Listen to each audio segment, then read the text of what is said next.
guys, it's Mary, and today I'm going to be talking about Clockwork Angel by Cassandra Clare. And I won't be holding up my book because it came without a cover, and so that doesn't really show you much of anything. So here is what the cover looks like.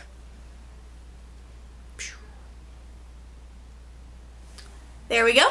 And so now I'll leave a link in the description to the Goodreads so that you can go and check that out. But I'm just going to tell you a little bit about my thoughts, what I thought of it, that kind of thing. So without further ado, let's get started. So I gave Clockwork Angel 3 out of 5 stars on Goodreads because I found that this one was a lot harder to get into than the original City of Bones. But once I got into it, it was really, really good.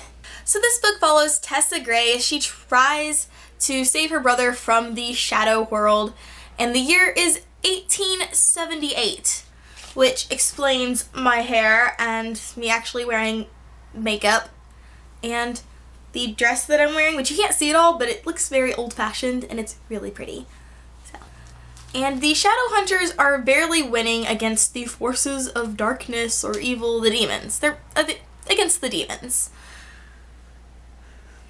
This is the first book in the Immortal Devices trilogy, which is a prequel trilogy to the Mortal Instruments series, which is in the same Shadow Hunter world.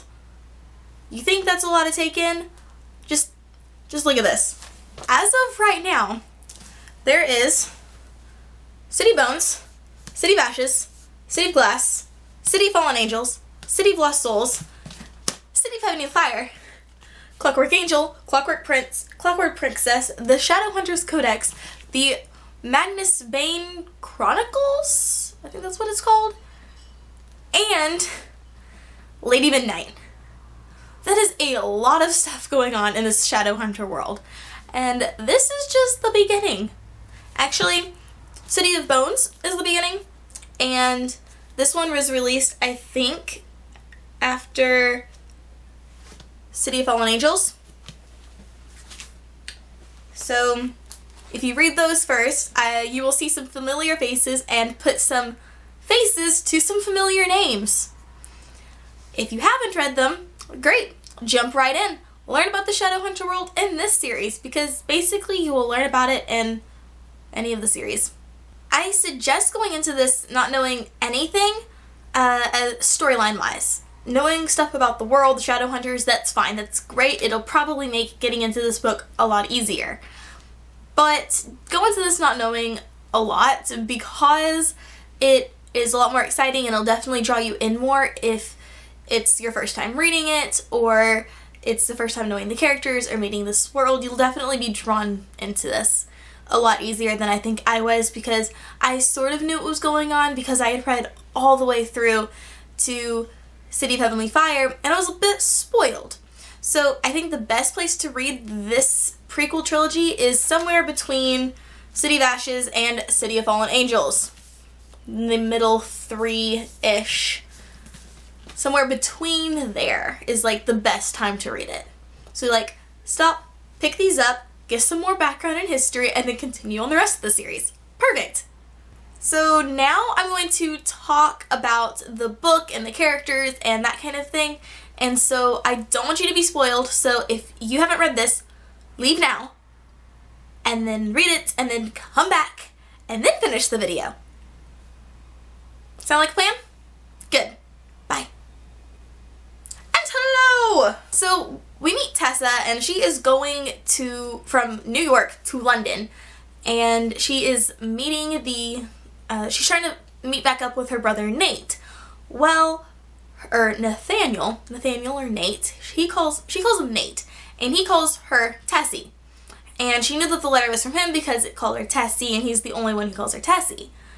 So she takes the tickets, she goes across the ocean, and now she is in 17th century London, and she can't find her brother, and she is abducted, basically, by these 2 warlocks, the Dark Sisters. So there's Mrs. Black and Mrs. Dark, and now they're both pretty scary. And one is a warlock, and one it is revealed to actually be a full-blooded demon. But they are half-sisters, and they consider each other really, really close, which I think is a really big part of the contrast. There's so many contrasts in this series, and I love it. But I'm going to talk about this, I'll talk about the Dark Sister. I'm going to talk about how violent this book is.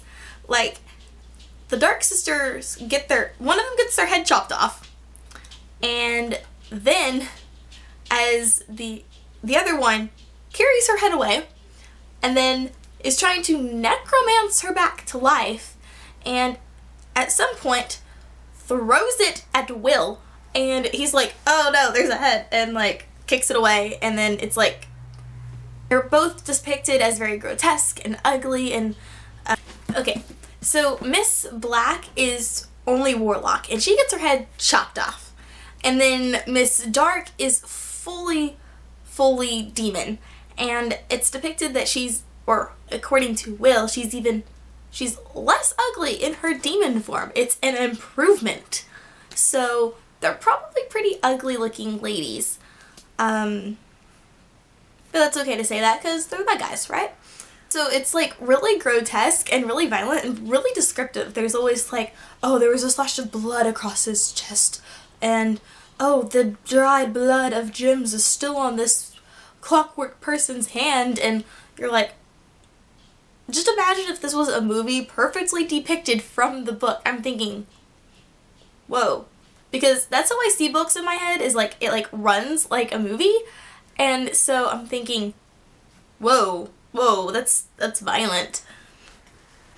But the Dark Sisters are pretty scary, and then Mrs. Dark gets herself trapped in this pentagram, and they're like, we can't get in with our Shadowhunter magic, but I'm sitting there thinking, throw a dodgeball at her, knock her out of the circle, then kill her. Jim has a better idea. They slash the rope, and then, like in the classic movies, down comes the chandelier and crushes her.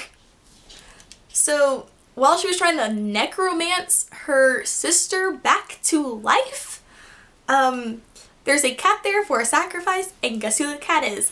It's Church, who we meet in the first Mortal Instruments series, the City of Bones. City of Bones. And I'm thinking, yes, it's Church! And we do find out in some of the other books that Church's is originally Jim. And so this is how Church became to be Jim's. And I'm thinking, dang, this cat has lived forever. Why has this cat lived forever? It's crazy. I'm thinking, how has he stayed alive so long? That's like my only thought through this whole thing. How has this cat stayed alive so long? So we end up meeting Will. Will's the first Shadowhunter that we meet. Will Herondale. And Will has a very different past. It's very mysterious, and we don't know a lot about it. What we do know is that when he was 12, he showed up at the London Institute's doors, and he had run away from his parents. He says, this is the only place I have left to go. And then, so he's run away from home. His parents follow him about a week later, and then the Clave says that they can't see him because the law is the law. The law is hard, but it is the law. And now that he has claimed Shadowhunterdom, and he doesn't want to see them, so he doesn't have to. And so, why did he refuse to see them? These are some of my questions, like, what made him run away? What horrible thing has his parents done to him that he does not want to see them? And they were alive to follow him. And then later in the book, it says that they are dead. So what has killed them? Why are they dead? Is there a specific reason? Is it Will's fault? Or does he feel like it's his fault? Or is it just something completely random that they attract monsters or something? So we meet Magnus Bane again. And at this point, he is dating Camille, or she's like a baroness or something. And I'm like, no, she's Camille. She's Camille. That's all I'm going to call her, Camille. And she is a vampire who is, she actually seems pretty nice in this one. And so I'm not gonna judge. She's lived for years, hundreds and hundreds of years, so I'm not gonna judge. But we meet Magnus, and he's like, oh, the perfect beauty. And he's like, not everyone's perfect, but he likes dark black brown hair and bright blue eyes. And he's like Will, because Will Herondale has dark black hair and bright blue eyes. Who else do we know that has dark black hair and bright blue eyes? I'll give you a hint, it's Alec. It's Alec. Alec has dark black hair and bright blue eyes. Alec Lightwood. And that's all I'm gonna say about that. And then Will likes to really hide his emotions. And when he's like bundled them all deep inside. And I'm wondering, what tragic thing has happened to you that you have bundled your emotions so far deep inside that people don't think that you have human emotions? And if for some reason you show them human emotions, you realize, oh my gosh, I've shown them human emotions, and then you say something that you know will make them think that you have no soul, and then they will hate you and think that the fact that they thought that you had human emotions was a fluke. Like, why? You are torturing yourself. Let people inside, Will. Let people inside. And then there's Jim. The light-hearted, the light hair, light, bright eyes, such a gentleman of a shadow hunter that we meet later. Jim is short for James, and I like it, Jim. It's so cute. I just love it. It's so unique. I just wonder how Cassandra Clare came up with that. Jim. Like, it's not like a gym, but it's short because it's short for James, but I don't know. It's just really, really cool. I love it. We hear that he is ill, and then we hear why he's ill. So he was tortured as a kid. He's like 11. He's like 10 or 11, and he is being tortured by a demon in order to get back at his parents, who were also shadow hunters, in Shanghai, who had like killed their demon nest, and so he tortures his parents by torturing him. Like, if you're a parent or you have any empathy whatsoever, torturing a child in front of you, especially one that you are very attached to, is like the worst torture that you could ever have yourself. And so finally both of his parents die. He's rescued and shipped off to the London Institute because his dad was an Englishman. Here's my question. Does he speak Chinese? Does he speak Chinese? I mean, he's lived almost his entire life, probably his entire life, in Shanghai, but his dad was English, so was he bilingual growing up? Just because I think that's cool. I just want to know, is that going to come in handy in the future? Maybe? So, he was tortured with this, like, demon poison substance, and now his body has gotten so addicted to it that either if he cuts it off all at once, then he dies really, really fast, but if he just uses it like an addict, then he just dies really, really slow. So either way, he's dying. And he hates it because he hated like the opium addicts in China. And I just want to pause here and say, wow, what historical accuracy? And now back to the rest of the story, just like really good historical accuracy and like a ton of this. I'm sure that there's some historical inaccuracies, and feel free to point them off down below, but like the opium stuff, totally accurate. I'm just gonna keep going. He like really wants to fight. He's not gonna not fight, and he's still like pushing for everything that's going on. He's like, I'm going to live my life to the fullest no matter what. And then there's Sophie. There's Sophie and Thomas and Agatha, and they are for some reason they've been born with the sight, but they're not shadow hunters. So they are now employed by the shadow hunters. They're not like enslaved, but they're like servants. I don't know how they would consider it, but anyways, they're mundanes, but they have the sight and they're there. And Sophie has a crush on Jim, and he's completely oblivious. In fact, he probably, most likely, has a crush on Tessa, because she's our main character and he's the main character, and duh. Also, he kisses her at some point, and I'm like, aw. But like at the beginning of the book I was like, oh, I want it to be Will. Like Christine and Kat keep arguing, Will is mine, Will is mine. He's just a jerk throughout this thing. Will is a jerk. I don't know why you like him. Maybe I'm just like missing it. Is he the misunderstood bad boy? Or am I missing something? Maybe I just need to finish reading the series first. I think they both have a crush on Tessa, which is going to be love triangle, blah. Jem is also the only one that Will constantly shows affection to. Because of the way he treats Jem is the only reason we even think he's human.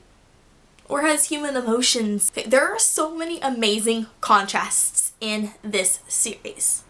Whether it's between good and evil, actually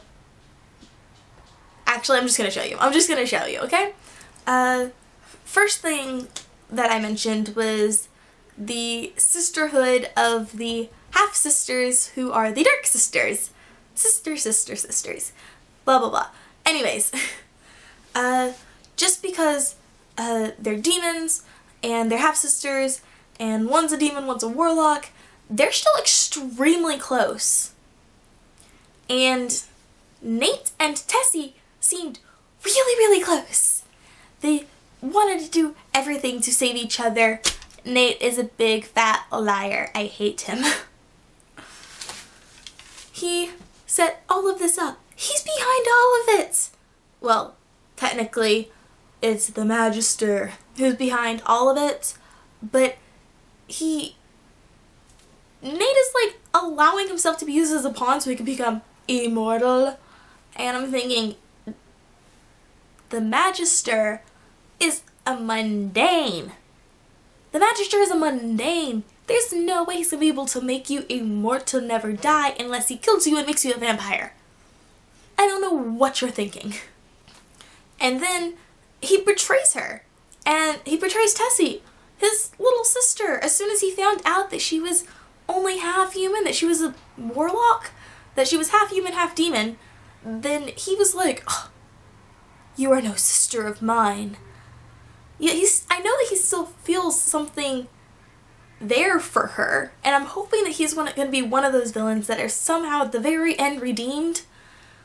But at this point, I really don't think so, and that makes me really sad because I want them to be good brother and sisters. Like, I love my brother so much, and he wouldn't say it out loud, but he loves me too.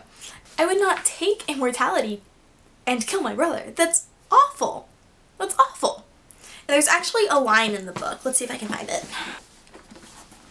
So here's the quote that really shows the contrast between the Dark Sisters and then the siblings, Tessa and Nate Grey. Miss Dark laughed a high whining sound. Nate Grey, she spat. The Magister's little human lapdog. He sold his sister to Mortmain, you know, and just for a handful of silver. He did it just for a few sops to his vanity.